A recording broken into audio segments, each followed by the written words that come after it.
మనం జాతకం పరిశీలించినప్పుడు జాతకంలో ఏ గ్రహం బాగుంది, ఏ గ్రహం బాలేదు, ఏ గ్రహ ప్రభావం చేత మన ప్రవర్తన ఉంది, ఇవన్నీ కూడా తెలుసుకోవాలన్నమాట.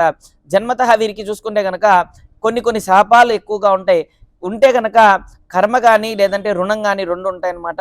కర్మ ఉంటే గనక ఎక్కువ శాతం ఎంత సంపాదించిన సంపాదన ఉండకపోవడం, సంపాదించిన దానిలో వీరేది మిగిల్చలేకపోవడం, లేదంటే వీరు 10 మందికి సహాయం చేయాలనుకున్నా వీరిని ఎవరు అర్థం చేసుకోలేకపోవడం, కాబట్టి చేసిన సహాయం గుర్తుపెట్టుకోలేకపోవడం, వీరికి జాతకంలో గ్రహాలు బాగాలేకపోతే వీరు ఎవరికి సహాయం చేయాలనుకునే స్వభావం ఉండదు.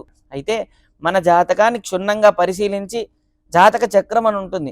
ఆ జాతక చక్రం వేసి దానిలో 12 స్థానాల్లో ఏ గ్రహం ఏ స్థానంలో ఉంది, నవాంశ లగ్నం ఏం తెలియజేస్తుంది, సప్తమాంశ ఏం తెలియజేస్తుంది, ద్వాదశాంశ ఏం తెలియజేస్తుంది, ఇవన్నీ కూడా గ్రహించి అన్ని సూక్ష్మగ్రహంగా చూసి మహాదశ, అంతర్దశ, సూక్ష్మదశ, ప్రాణదశ ఈ దశలన్నీ కూడా ఏ విధంగా ఉన్నాయి, మనం ఏం చేస్తే మంచిది అనేది ముందుగా ఖచ్చితంగా పరిశీలించి మనం ప్రయత్నిస్తే ఎటువంటి ఇబ్బందులైనా తొలగిపోతాయి.